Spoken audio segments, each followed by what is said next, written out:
Bronx Zoo is really a unique occurrence that I can say that the Department of Herpetology never quite recovered from. Oh, Jesus. I certainly know I have never recovered from it.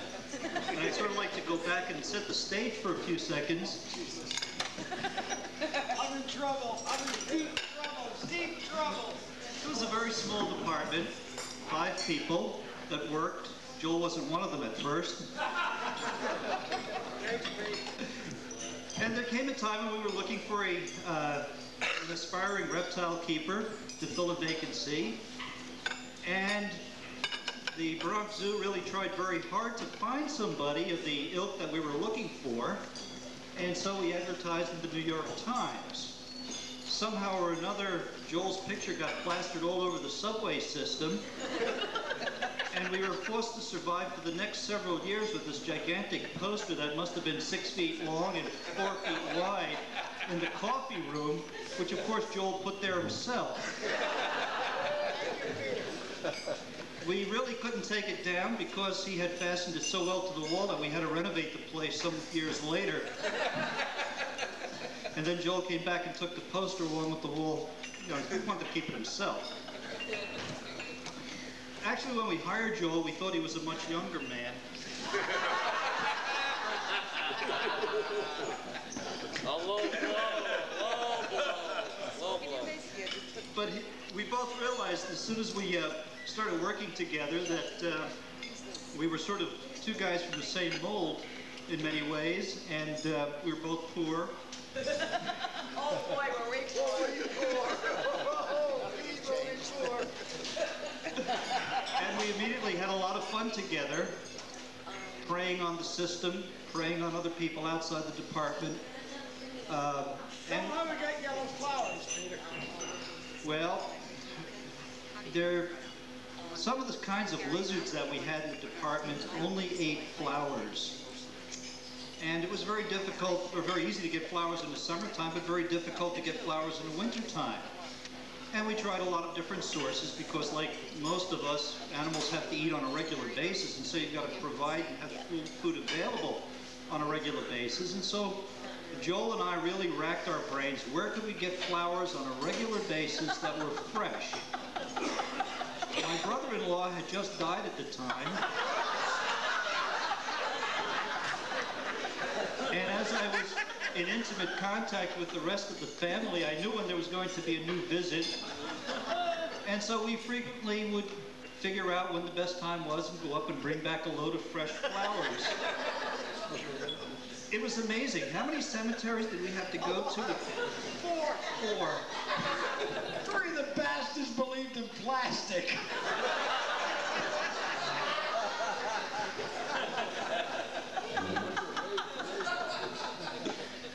Actually, the curator of reptiles at the time always stayed out of the building, mostly out of fear. And so together we really advanced the entire department. If we had to build something or create a new exhibit, we usually stole it from some other place or some other department. And so the longer we worked together, the closer we became. And Joel had a profound impact on each and every one of us. We all got divorced since Joel left. What am I in next, gang? I have practice at it. One of the things that Joel was noted for was always going around the reptile house with his little thing of neosynephrine going. And I often wondered, how come whenever I came back from my 2 days off, Joel always had a fresh bottle and always seemed to need it. And then I realized, after we had had a series of burglaries at the reptile house, and Joel and I had occasion to sleep together on the floor in the lobby on this rug, that while I was off, Joel would be sleeping in a little room that was also carpeted adjacent to it. And so, sort of to call back those memories, I have some vacuum cleanings from that very rug with a fresh tube of neosynephrine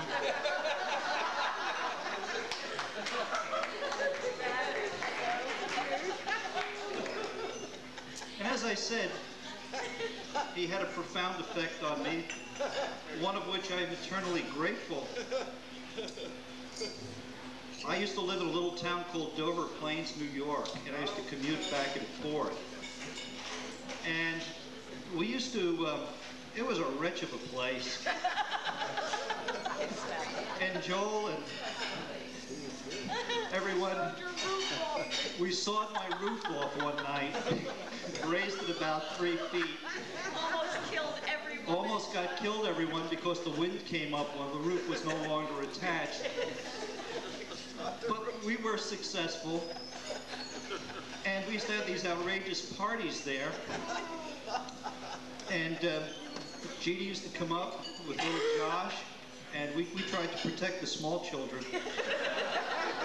But the entire crew of people at the reptile house was really closely knit together, and we all did a lot of things together. In any case, one of the things that Joel, as a very close and dear friend, would do for me would be to bring my mother-in-law from the Bronx up to Dover Plains. And about that time,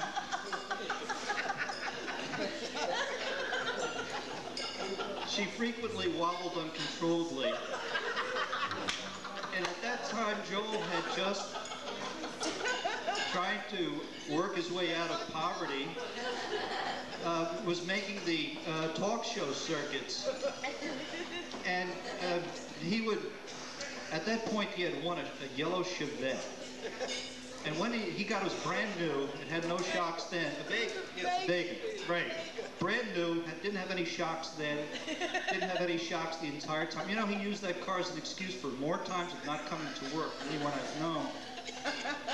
But one day he was bringing my mother-in-law up there, and Joel was always a very gallant kind of person.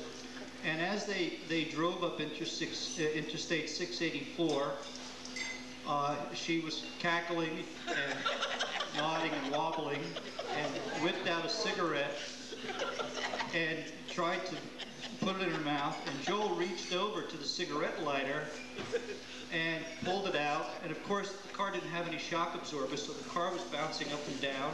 And Joel was doing this, and she was wobbling around. And so he smashed the cigarette into her face with the end of the lighter. And she went on and smoked it. But I have that very cigarette here.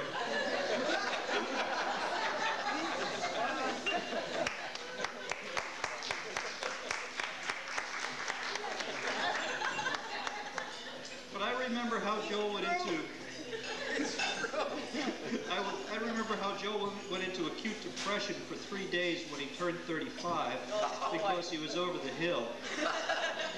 And now that he's 50, it's almost that thing, Joel. But one of the things that Joel always kept alive in the reptile house, even at 35, was water fights. And so he shouldn't forget.